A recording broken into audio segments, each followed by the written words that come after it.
नमस्ते, welcome to inside Bharat, जहां हम भारत की पहचान और विविधता की गहराई में उतरते हैं। आज हम चर्चा करेंगे राजस्थान की। राजस्थान राजाओं की भूमि, क्षेत्रफल के हिसाब से भारत का सबसे बड़ा राज्य। सुनते ही रेगिस्तान, ऊंट, किले, रंगीन पगड़ियां, ये सब दिमाग में आता है। लेकिन ये कहानी का सिर्फ एक हिस्सा है ना? बिल्कुल सही कहा आपने। राजस्थान सिर्फ भव्य इतिहास और किलों तक ही सीमित नहीं है। इसकी जो भौगोलिक विविधता है वो कमाल की है। एक तरफ थार का विशाल रेगिस्तान, तो दूसरी तरफ अरावली की वो प्राचीन पहाड़ियां। और सबसे बढ़कर मुझे लगता है यहाँ के लोगों की रेजिलियंस, उनकी जीवटता, जो इस कठिन माहौल में भी अपनी रंगीन संस्कृति को जिंदा रखे हुए हैं। आज हम इसी राजस्थान के अलग अलग पहलुओं को थोड़ा और गहराई से समझने की कोशिश करेंगे। हाँ, जरूर। तो चलिए शुरू करते हैं इतिहास से। कितना पुराना है राजस्थान का इतिहास? मतलब कहाँ से इसकी जड़ें मिलती हैं? देखिए, जड़ें तो बहुत गहरी हैं। हम बात कर रहे हैं इंडस वैली सिविलाइजेशन तक की। कालीबंगा जैसी साइट्स मिली हैं वहाँ, जहाँ करीब 3000 बीसी पुराने सेटलमेंट्स के सबूत हैं। अच्छा। इंडस वैली तक। हाँ। उसके बाद फिर मौर्य, गुप्त जैसे बड़े साम्राज्यों का प्रभाव भी इस क्षेत्र पर रहा। लेकिन राजस्थान की पहचान तो शायद राजपूतों से ज्यादा जुड़ी हुई लगती है। वो दौर कब शुरू हुआ? हाँ, बिल्कुल।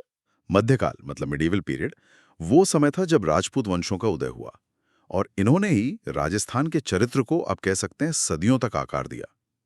जैसे अजमेर के चौहान, पृथ्वीराज चौहान का नाम तो सब जानते हैं। हाँ, बिल्कुल। फिर मारवाड़ यानी जोधपुर के राठौड़, बेवाड़ के सिसोदिया, आमेर यानी जयपुर के कछवाहा। इन्होंने शक्तिशाली राज्य बनाए और वो शानदार किले बनवाए जो आज भी शान से खड़े हैं। और इनका इतिहास वीरता की कहानियों से भी भरा है, खासकर बाहरी आक्रमणों के खिलाफ इनके प्रतिरोध की। बिल्कुल। आप देखिए, महमूद गजनवी, मोहम्मद गौरी से लेकर फिर मुगलों तक इनके प्रतिरोध का इतिहास बहुत लंबा है। हाँ, ये बात भी है कि कुछ राजपूत राज्यों ने मुगलों से मैट्रिमोनियल अलायंसेस भी बनाए, स्ट्रेटेजिक समझौते भी किए। लेकिन मेवाड़ जैसे राज्य, और खासकर महाराणा प्रताप के नेतृत्व में, वो अपनी आज़ादी के लिए लड़ते रहे। महाराणा प्रताप का संघर्ष तो आज भी वीरता का प्रतीक माना जाता है। आपने मारवाड़ के राठौड़ों का जिक्र किया। राव जोधा का नाम एकदम से ध्यान आता है, जिन्होंने जोधपुर बसाया और मेहरानगढ़ किला बनवाया। हाँ, राव जोधा, बिल्कुल। 1459 में मारवाड़ के बहुत महत्वपूर्ण शासक थे वो। मेहरानगढ़ किला आज भी उनकी दूरदर्शिता का प्रमाण है। उनसे पहले राव सिंहा को मारवाड़ में राठौड़ वंश का संस्थापक माना जाता है। और एक और शक्तिशाली शासक थे राव मालदेव। राव मालदेव। हाँ, जिन्हें फारसी इतिहासकारों ने हशमत वाला राजा कहा, मतलब पावरफुल रूलर। कहते हैं उन्होंने अपने राज्य का काफी विस्तार किया था। करीब 52 युद्ध जीते थे। अच्छा, 52 युद्ध। हाँ, तो हर शासक की अपनी कहानी है। तो ये तो हुई रियासतों की बात। अब आजादी के बाद इन सब का भारत में विलय यानी इंटीग्रेशन, वो कैसा रहा? सुना है वो भी काफी चैलेंजिंग था। हाँ, बिल्कुल आसान नहीं था। देखिए, 1947 में राजस्थान कोई एक राज्य नहीं था। करीब 19 रियासतें थीं और कई छोटे ठिकाने। इन सबको भारत में शामिल करना एक बहुत बड़ा चैलेंज था। सरदार वल्लभ भाई पटेल और उनके सचिव वीपी मेनन ने इसमें निर्णायक भूमिका निभाई। क्या दिक्कतें आ रही थी उस समय? देखिए, कई राजाओं को अपने भविष्य की चिंता थी, अपने जो विशेषाधिकार थे उनके खोने का डर था। कुछ विलय को टालने की कोशिश कर रहे थे। यहाँ तक कि ऐसी खबरें भी थीं कि जोधपुर रियासत को पाकिस्तान में शामिल होने का प्रलोभन दिया जा रहा था। ओह, ऐसा भी? हाँ, लेकिन सरदार पटेल की दृढ़ता और सूझबूझ से ये सब रुका। ये जो पूरा एकीकरण का प्रोसेस था, ये 1948 से शुरू होकर 1956 तक चला। 7 चरणों में पूरा हुआ और आखिरकार 1 नवंबर 1956 को वो वर्तमान राजस्थान राज्य बना, जिसकी राजधानी जयपुर है। इतिहास से आप जरा भूगोल पर आते हैं। राजस्थान मतलब पहली छवि तो रेगिस्तान की ही आती है ना? लेकिन आपने शुरू में कहा था कि ये पूरी कहानी नहीं है। सही कहा। देखिए, राजस्थान का लगभग 60% हिस्सा जो पश्चिमी भाग है वो थार रेगिस्तान है। ग्रेट इंडियन डेजर्ट, रेतीले टीले जिन्हें धोरे कहते हैं, कम बारिश, कम वनस्पति, ये वहाँ की सच्चाई है। लेकिन बीच में है अरावली पर्वत श्रृंखला। अरावली। हाँ, ये दुनिया की सबसे पुरानी माउंटेन रेंजेस में से एक है और ये राजस्थान को डायगोनली, मतलब उत्तर पूर्व से दक्षिण पश्चिम तक, लगभग 2 हिस्सों में बांटती है। एक तरह से ये रेगिस्तान को पूरब की तरफ बढ़ने से रोकती भी है। अच्छा, ये तो दिलचस्प है। और अरावली का सबसे ऊंचा पॉइंट कौन सा है? वो है गुरु शिखर, माउंट आबू में, करीब 1722 मीटर ऊंचा। और अरावली के पूरब और दक्षिण पूरब का जो इलाका है वो रेगिस्तान से काफी अलग है। वो ज्यादा हरा भरा और उपजाऊ है। तो वहाँ नदियाँ भी हैं? हाँ बिल्कुल, चंबल नदी है, बनास है, ये नदियां इसी इलाके में बहती हैं। एक और दिलचस्प नदी है लूनी। वो अजमेर के पास से निकलती है, लेकिन रेगिस्तान में बहते बहते कच्छ के रण में ही गायब हो जाती है, समुद्र तक नहीं पहुंचती। अच्छा, रेगिस्तान में ही खो जाती है। हाँ, और सांभर झील, भारत की सबसे बड़ी इनलैंड सॉल्ट लेक, वो भी राजस्थान में ही है। और मौसम सुना है बहुत एक्सट्रीम होता है, गर्मी में बहुत गर्मी, सर्दी में बहुत सर्दी। हाँ बिल्कुल, यहाँ का क्लाइमेट काफ़ी हार्श है। गर्मियाँ मतलब अप्रैल से जून बहुत तेज़ होती हैं। तापमान 45 डिग्री सेल्सियस पार करना आम बात है। फलोदी जैसी जगह पर तो मुझे याद है 51 डिग्री सेल्सियस तक रिकॉर्ड हुआ था। बाप रे, 51 डिग्री सेल्सियस। हाँ, फिर मॉनसून आता है जुलाई सितंबर में, लेकिन बारिश बहुत कम और बहुत अनप्रिडिक्टेबल होती है। पश्चिमी इलाकों में तो साल में 20 सेंटीमीटर से भी कम। और सर्दियां नवंबर से फरवरी, दिन में तो मौसम अच्छा रहता है, पर रातें खासकर रेगिस्तान में काफ़ी ठंडी हो सकती हैं। तापमान शून्य के पास भी चला जाता है। तो इस ज्योग्राफी और क्लाइमेट का असर यहाँ के लोगों और संस्कृति पर भी साफ दिखता होगा। बिल्कुल दिखता है। आप देखिए, राजस्थान की आबादी 68 मिलियन से ज़्यादा है, पर राज्य इतना बड़ा है कि पॉपुलेशन डेंसिटी कम है, करीब 201 व्यक्ति प्रति वर्ग किलोमीटर, और करीब 75% लोग आज भी गांव में रहते हैं। लिटरेसी रेट में सुधार हुआ है, लगभग 67% के आसपास है, और खासकर महिलाओं और ग्रामीण शिक्षा पर अब काफ़ी जोर दिया जा रहा है। और भाषा, हिंदी तो है ही, उसके अलावा कौन सी भाषाएं या बोलियां प्रमुख हैं? हिंदी ऑफिशियल लैंग्वेज है और संपर्क भाषा भी है, इसमें कोई शक नहीं। लेकिन राजस्थान लिंग्विस्टिक डाइवर्सिटी से भरपूर है।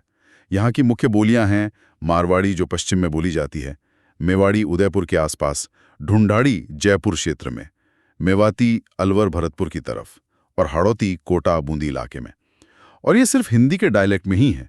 इनकी अपनी वोकैबुलरी है, ग्रामर है, और बहुत समृद्ध लोक साहित्य है। अच्छा। उत्तर में पंजाबी और सिंधी बोलने वाले भी काफ़ी लोग हैं। मीणा और भील जैसे प्रमुख आदिवासी समुदाय हैं। इनकी अपनी खास संस्कृति और परंपराएं हैं, और ये राज्य की इंडिजिनस पॉपुलेशन का बहुत महत्वपूर्ण हिस्सा है। धर्म की बात करें तो हिंदू बहुसंख्यक हैं, लेकिन जैन धर्म का प्रभाव बहुत गहरा है। आप माउंट आबू के दिलवाड़ा मंदिर देखें या रणकपुर के मंदिर। हाँ, वो तो अद्भुत है। बिल्कुल। इसके अलावा इस्लाम, सिख और ईसाई धर्म के अनुयायी भी यहाँ सदियों से रहते आए हैं। यहाँ की मेहमान नवाजी का तो अलग ही रुतबा है। पधारो म्हारे देश, ये तो दुनिया भर में मशहूर है। हाँ, हॉस्पिटैलिटी, मेहमान नवाजी, ये इनकी संस्कृति का एक बहुत अहम हिस्सा है। पारंपरिक रीति रिवाजों में आप देखिए, शादी ब्याह कितने विस्तृत होते हैं, त्योहार बहुत धूमधाम से मनाए जाते हैं। पहनावे में महिलाओं का घूंघट, पुरुषों की वो रंग बिरंगी पगड़ियां जिन्हें साफा या पाक कहते हैं। हाँ, वो पगड़ियाँ तो बहुत खास लगती हैं। हाँ, वो सिर्फ कपड़ा नहीं है, वो पहनने वाले के एक क्षेत्र, समुदाय और सामाजिक स्थिति का प्रतीक भी हैं। और गहने, खासकर कुंदन और मीनाकारी का काम, वो तो बहुत मशहूर है। त्योहारों की बात करें तो पुष्कर मेले का जिक्र सबसे ज्यादा होता है ना? हाँ, पुष्कर मेला जो कार्तिक पूर्णिमा के आसपास लगता है, वो दुनिया के सबसे बड़े ऊंट और पशु मेलों में से एक है। लेकिन वो सिर्फ मेला नहीं है, वो एक बड़ा धार्मिक और सांस्कृतिक समागम भी है। इसके अलावा जैसलमेर का डेजर्ट फेस्टिवल है, जयपुर का काइट फेस्टिवल मकर संक्रांति पर, महिलाओं के तीज और गणगौर के त्योहार हैं, और होली दिवाली तो खैर पूरे देश की तरह यहाँ भी धूमधाम से मनते हैं। और कला और शिल्प, हैंडीक्राफ्ट्स का क्या? वो भी तो राजस्थान की पहचान है। बिल्कुल, वो तो राजस्थान की जान है। जैसे मिनिएचर पेंटिंग्स, मेवाड़ शैली, मारवाड़ शैली, किशनगढ़ शैली, सबकी अपनी पहचान है। हाँ, वो बनी ठनी वाली पेंटिंग। हाँ, किशनगढ़ शैली की। फिर कपड़ों में बंधेज का काम, यानी टाई एंड डाई, सांगानेर और बगरू की ब्लॉक प्रिंटिंग, लहरिया, जयपुर की ब्लू पॉटरी बहुत खास है, पत्थर और मार्बल पर नक्काशी का काम, लकड़ी का काम, और कठपुतली, वो स्ट्रिंग पपेट्स, ये सब यहाँ की कलात्मक विरासत है। और संगीत और नृत्य? उनके बिना तो राजस्थान की कल्पना ही नहीं की जा सकती। बिल्कुल नहीं। पारंपरिक वाद्य यंत्र हैं जैसे कमायचा, रावणहत्ता, अलगोजा, इनकी धुनें एकदम अनोखी हैं। लंगा और मांगणियार समुदाय हैं जो पीढ़ी दर पीढ़ी इस लोक संगीत को सहेज रहे हैं। नृत्यों में घूमर सबसे प्रसिद्ध है, लगभग राजस्थान का पर्याय बन गया है। हाँ, घूमर तो बहुत पॉपुलर है। फिर कालबेलिया नृत्य है, जिसे यूनेस्को ने इंटेंजिबल कल्चरल हेरिटेज माना है। कच्छी घोड़ी नृत्य है, भवई है, जिसमें सिर पर कई मटके रखकर संतुलन बनाते हैं, तेरा ताली है। ये सब राजस्थान की संस्कृति को एकदम जीवंत बना देते हैं। वाह, इतनी सारी बातें हो गई, खाने की बात तो रही गई। दाल बाटी चूरमा के अलावा और क्या खास है वहाँ के खाने में? अरे हाँ, खाना कैसे भूल सकते हैं। यहाँ का खाना भी यहाँ की जलवायु और इतिहास को दर्शाता है। पानी की कमी, योद्धा जीवन शैली, इन सब का असर है। दाल बाटी चूरमा तो स्टेपल है ही। इसके अलावा बेसन की गट्टी की सब्जी बहुत बनती है, लाल मांस जो एक तीखी मटन करी होती है, रेगिस्तानी फलियां होती हैं केर और सांगरी, उनकी सब्जी केर सांगरी, बाजरे की रोटी प्रमुख है। अच्छा, केर सांगरी। हाँ, स्नैक्स में जोधपुर का मिर्ची वड़ा बहुत फेमस है, प्याज कचौरी है। मिठाइयों में घेवर है, मावा कचौरी है और घी और दूध उत्पादों का इस्तेमाल खूब होता है। मुंह में पानी आ गया। हाँ, अच्छा, अब आते हैं किलों पर। राजस्थान मतलब किलों का गढ़। हर किले की अपनी कहानी है। बिल्कुल।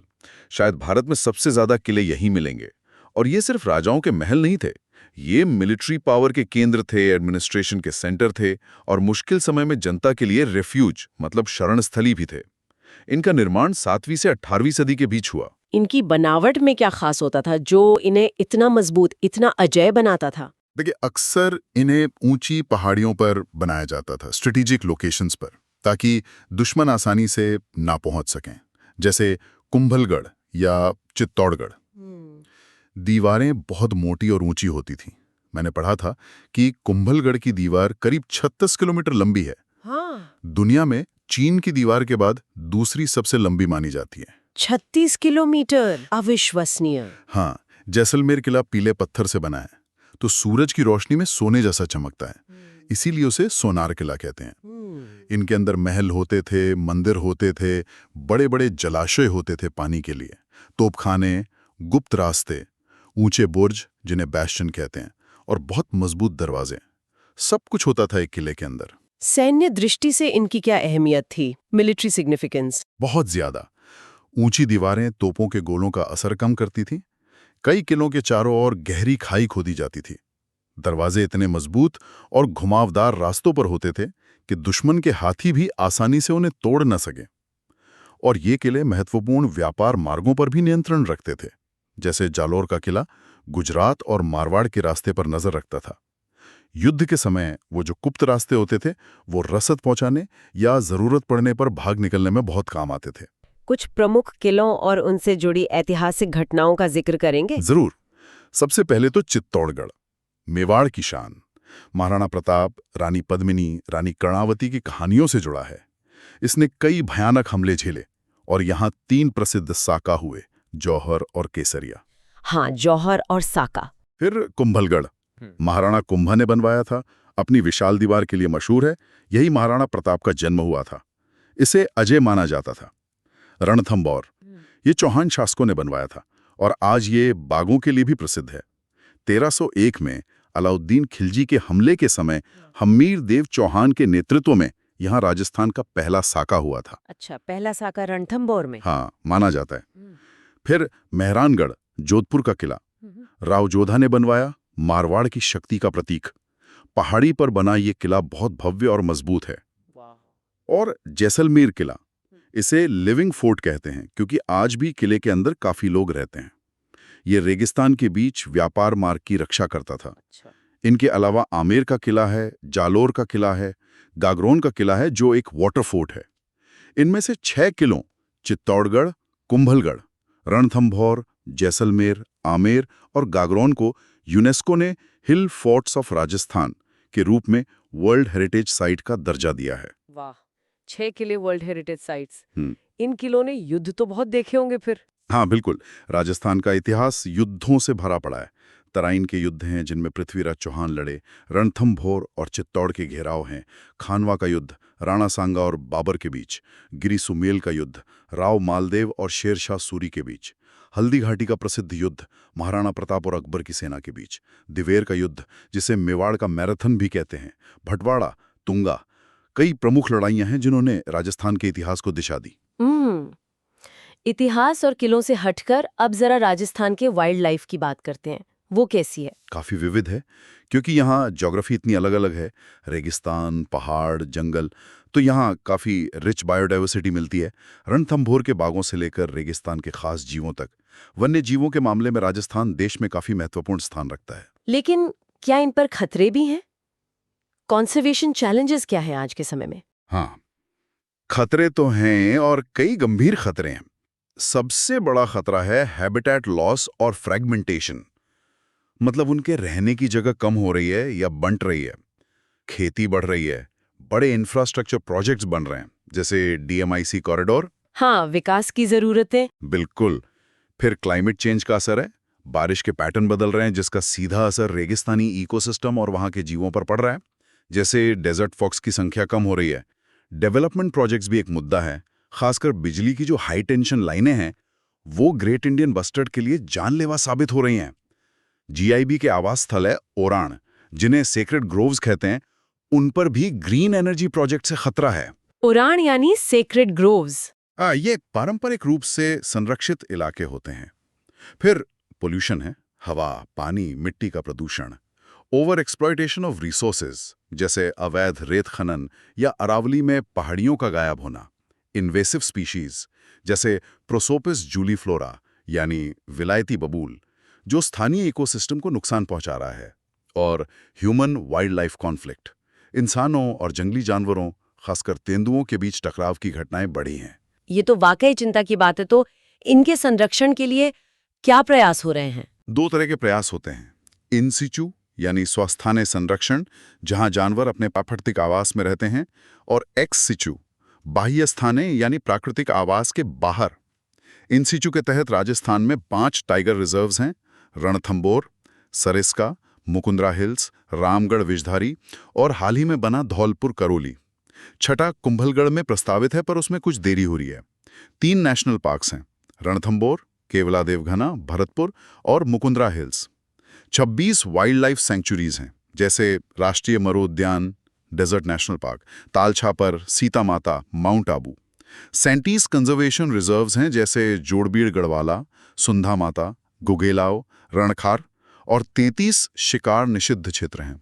काफी सारे संरक्षित क्षेत्र हैं। हाँ, और केवलादेव और सांभर झील रामसर साइट्स भी हैं जो वेटलैंड्स के संरक्षण के लिए महत्वपूर्ण है, और पारंपरिक ओरण भी इसमें गिने जाते हैं। एक्स सिटू में जूज आते हैं, जयपुर, कोटा, बीकानेर में 7 मृगवन है, डियर पार्क्स, 4 जैविक उद्यान बायोलॉजिकल पार्क्स हैं, सज्जनगढ़, माचिया, नाहरगढ़, अभेड़ा, और कैप्टिव ब्रीडिंग सेंटर्स भी हैं, जैसे जीआईबी के लिए सम जैसलमेर में बनाया गया है। आपने ग्रेट इंडियन बस्टर्ड का जिक्र किया, जो राजस्थान का राज्य पक्षी भी है। उसकी स्थिति बहुत गंभीर है, ऐसा सुना है। हाँ, बहुत ज्यादा गंभीर। जीआईबी क्रिटिकली एंडेंजर्ड है। शायद जंगल में 150 से भी कम बचे हैं अब, और उनमें से ज्यादातर जैसलमेर के डेजर्ट नेशनल पार्क में है। जैसा मैंने कहा, बिजली की लाइनें इनके लिए सबसे बड़ा खतरा है, क्योंकि ये भारी पक्षी हैं और उड़ते समय तारों को देख नहीं पाते। सुप्रीम कोर्ट ने लाइनें अंडरग्राउंड करने को कहा था, लेकिन ये बहुत मुश्किल और महंगा काम है, खासकर इतने बड़े इलाके में। ये तो बड़ी चुनौती है। हाँ, इनके संरक्षण के लिए 2013 में प्रोजेक्ट GIB शुरू किया गया था, और जैसलमेर में ब्रीडिंग सेंटर भी स्थापित किया गया है, जहां अंडों से बच्चे निकालने और उन्हें पालने की कोशिश हो रही है। पर अभी भी इनकी संख्या बचाना एक बहुत बड़ी चुनौती है। चलिए अब बात करते हैं आधुनिक राजस्थान की। इतिहास, प्रकृति के अलावा आज का राजस्थान कैसा है, उसकी इकोनॉमी कैसी है, मुख्य चुनौतियां क्या हैं? देखिए, राजस्थान की इकोनॉमी काफ़ी डाइवर्स है। एग्रीकल्चर आज भी महत्वपूर्ण है, खासकर बाजरा, सरसों, ग्वार जैसी फसलें। मिनरल्स में राजस्थान बहुत रिच है। Marble, sandstone, zinc, copper, gypsum, rock phosphate सब मिलता है। टेक्सटाइल इंडस्ट्री बहुत बड़ी है। भीलवाड़ा को तो टेक्सटाइल सिटी ही कहते हैं। हैंडीक्राफ्ट्स लाखों लोगों को रोजगार देते हैं। सीमेंट उद्योग भी बड़ा है, और टूरिज्म वो तो एक बहुत बड़ा पिलर है ही। जयपुर, उदयपुर, जोधपुर, जैसलमेर, पुष्कर, ये सब प्रमुख पर्यटन केंद्र हैं। और हाल के सालों में, पिछले दशक में कह सकते हैं, रिन्यूएबल एनर्जी, खासकर सोलर एनर्जी में राजस्थान एक लीडर बनकर उभरा है। जोधपुर के पास भड़ला सोलर पार्क दुनिया के सबसे बड़े पार्कों में से एक है। हाँ, सोलर एनर्जी में तो राजस्थान का नाम बहुत सुना है। चैलेंजेस क्या है आज के राजस्थान के सामने? सबसे बड़ा चैलेंज तो हमेशा से पानी की कमी, वाटर स्कैसिटी रहा है। इस पर कृषि और जीवन दोनों निर्भर है। इंदिरा गांधी नहर परियोजना से पश्चिमी राजस्थान में कुछ राहत जरूर मिली है, पर समस्या अभी भी बनी हुई है, और भूजल स्तर गिरना एक बड़ी चिंता है। शिक्षा और स्वास्थ्य सेवाओं में सुधार की गुंजाइश है, खासकर ग्रामीण क्षेत्रों में। रोजगार सृजन और गरीबी भी मुद्दे हैं, और पर्यावरण से जुड़ी चुनौतियां भी हैं, जैसे मरुस्थलीकरण, एक डेजर्टिफिकेशन का बढ़ना, खनन के दुष्प्रभाव, पानी का प्रदूषण। और भविष्य कैसा दिखता है? फ्यूचर प्रोस्पेक्ट्स क्या लगते हैं? देखिए, संभावनाएं तो बहुत हैं। टूरिज्म को और सस्टेनेबल तरीके से बढ़ाया जा सकता है। रिन्यूएबल एनर्जी में तो अपार संभावनाएं हैं ही। युवाओं को सही स्किल्स देकर रोजगार के अवसर बढ़ाए जा सकते हैं। डिजिटल टेक्नोलॉजी का इस्तेमाल गवर्नेंस और सेवाओं को बेहतर बनाने में हो सकता है। सबसे जरूरी है मुझे लगता है विकास, पर्यावरण संरक्षण और अपनी अनमोल सांस्कृतिक विरासत को सहेजने के बीच एक संतुलन बनाना। तो कुल मिलाकर राजस्थान एक ऐसी जगह है जहाँ एक तरफ भव्य ऐतिहासिक विरासत है, वीरता की कहानियां हैं, रंगीन संस्कृति है, तो दूसरी तरफ आज की चुनौतियां भी हैं, खासकर पानी जैसी। यहाँ एक दिलचस्प टेंशन सा दिखाई देता है ना? हाँ बिल्कुल। और व्हाट्स फैसिनेटिंग हियर इज शायद यही संतुलन बनाने की कोशिश है। कैसे राजाओं की भूमि अपनी जड़ों को, अपनी पहचान को पकड़े हुए, उसे सहेजते हुए 21वीं सेंचुरी में आगे बढ़ रही है। कैसे यहाँ के लोग पानी की कमी जैसी कठिन चुनौतियों का सामना अपनी उस अद्भुत जीवटता से करते हैं और साथ ही अपनी रंगीन जीवंत संस्कृति को भी बचाए रखते हैं। ये जो भव्य विरासत और आज की जमीनी हकीकत के बीच का जो ताना बाना है, शायद वही राजस्थान को सिर्फ एक राज्य नहीं बल्कि एक गहरा, एक अनूठा अनुभव बनाता है। इस पर सोचने के लिए वाकई बहुत कुछ है। Okay, so we hope you liked today's discussion. For more such discussions, subscribe to our channel. धन्यवाद. जय हिंद.